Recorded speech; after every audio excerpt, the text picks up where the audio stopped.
Это утро в Казани началось с 7-бальных пробок. Ливневки вновь не справились. Из-за ноябрьских дождей на ряде улиц образовались заторы. Эпицентром событий, пожалуй, стал перекресток улиц Серова и Галимжана Боруди. Проезжая часть превратилась в большое озеро. Чтобы не угодить в ДТП, машины резко снижали скорость и больше плыли, чем ехали. И, конечно, теряли номера.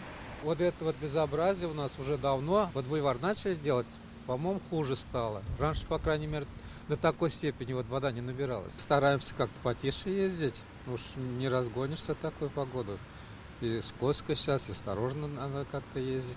Последствиями ноябрьского ливня жители активно делятся в соцсетях. Потопило дороги на Ибрагимова, Королева, Правобулачной, Болотникова, Батрашина и Тецевской. Тротуары тоже под водой. Отрезанные от суши казанцы вынуждены обходить участки. Надо обходить, это потеря времени, если куда-то опаздываешь в садик или что-то еще. Это очень тяжело. Проблема, как говорится, с дорогами. Вот самая наша беда.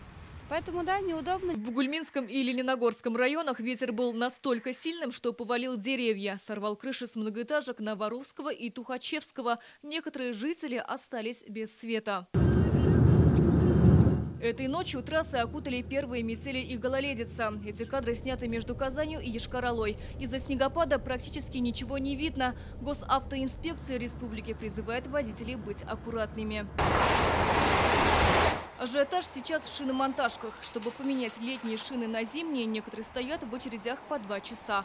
Количество клиентов увеличилось в 3 раза. В режиме нон-стоп в день обслуживает по 100 человек. С открытием сезона по записям, к сожалению, мы не можем принимать только по живой очереди, потому что контролировать запись это нереально. Поток большой, все хотят переобуться. И если будем записывать, то там на 2 месяца вперед будет запись. Погодные условия сегодня обсудили на республиканском совещании. Перед зимним сезоном Рустам Минниханов призывал усилить меры безопасности дорожного движения. Водители не привыкли, там кто-то еще колеса не поменял, даже поменял, тормозной путь 2-3 раза увеличивает. Обращаю внимание.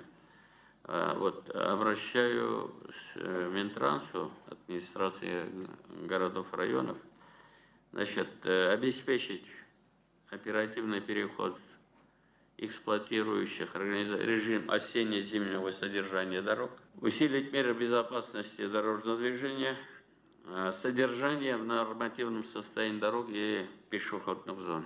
К зимнему сезону в Казани подготовили 562 единицы спецтехники. Специалистов дорожных служб уже перевели на круглосуточные дежурства. При необходимости они обработают дороги реагентом и песко-соляной смесью. Сейчас городу не хватает более 200 водителей-механизаторов и 68 дорожных рабочих. За 8 лет 700 единиц дорожно-коммунальной техники приобрели. Я Алексей Иванович просил.